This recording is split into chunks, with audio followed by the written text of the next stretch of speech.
یہی عائشہ، شیردل اور حلیمہ، شب برات کی بابرکت رات۔ گاؤں کے کنارے ایک پرانا مگر پرسکون محلہ تھا، جہاں یہی عائشہ، شیردل اور حلیمہ بچپن سے ایک دوسرے کے ساتھ پلے بڑھے تھے۔ چاروں کے دل مختلف تھے، مگر ایک بات مشترک تھی: اللہ کی تلاش اور اس کی رضا کی خواہش۔ شب برات کی آمد سے چند دن پہلے ہی پورے محلے میں ایک خاص سی خاموشی اور روحانیت پھیل جاتی۔ مسجد میں زیادہ چراغ جلتے، گھروں میں قرآن کی تلاوت کی آوازیں سنائی دیتی، اور دلوں میں ایک انجانی سی کیفیت جاگ اٹھتی۔ اس سال شب برات کچھ مختلف تھی۔ یہی ایک خاموش طبیعت کا نوجوان تھا۔ وہ اکثر اپنے گناہوں کو یاد کر کے دل ہی دل میں روتا رہتا۔ اسے لگتا کہ شاید اس کے گناہ بہت زیادہ ہیں۔ عائشہ، جو نرم دل اور صابر تھی، ہمیشہ دوسروں کو امید دلاتی۔ وہ کہتی، اللہ کی رحمت مایوس ہونے والوں کے لیے نہیں بلکہ توبہ کرنے والوں کے لیے ہے۔ شیردل بظاہر مضبوط اور بے خوف تھا، مگر اس کے دل میں بھی ایک خالی پن تھا۔ وہ دنیاوی مصروفیات میں الجھا رہا تھا، اور اب اسے احساس ہو رہا تھا کہ وہ اللہ سے دور ہو چکا ہے۔ حلیمہ سب سے کم عمر تھی، مگر ایمان میں سب سے آگے۔ اس کا یقین تھا کہ ایک سچی دعا تقدیر بدل سکتی ہے۔ شب برات کی شام کو چاروں مسجد کے صحن میں جمع ہوئے۔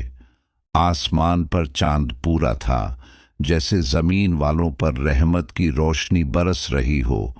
امام صاحب نے مختصر بیان میں کہا، یہ رات بخشش کی رات ہے، مگر صرف ان کے لیے جو دل سے پلٹ آئیں۔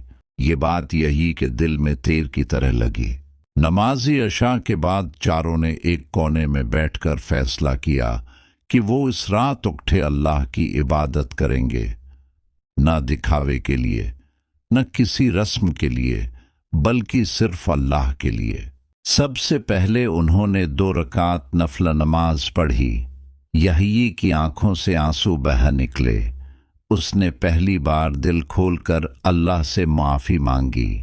عائشہ نے اپنے والدین، امت مسلمہ اور گناہگاروں کے لیے دعا کی۔ شیردل نے اپنے دل کی سختی پر ندامت ظاہر کی اور وعدہ کیا کہ وہ اپنی زندگی بدل دے گا۔ حلیمہ نے سادہ مگر سچی دعا مانگی، یا اللہ ہمیں اپنے قریب کر لے۔ اس کے بعد انہوں نے مل کر قرآن کی تلاوت کی۔ ہر آیت دل میں اترتی جا رہی تھی۔ وقت کا احساس ختم ہو گیا۔ لگتا تھا جیسے فرشتے بھی اس محفل میں شامل ہوں۔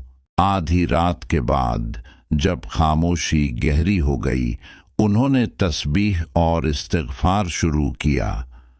استغفر اللہ ربی من کل ذنب و اتوب الیہ۔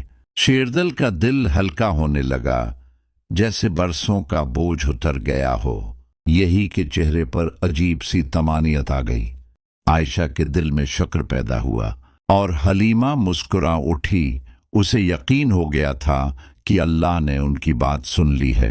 فجر کے قریب جب آسمان پر ہلکی سی روشنی پھیلنے لگی، چاروں نے آخری دعا مانگی، یا اللہ ہمیں صرف اس رات کا نہیں، پوری زندگی کا عبادت گزار بنا دے۔ نماز فجر کے بعد وہ خاموشی سے مسجد سے نکلے۔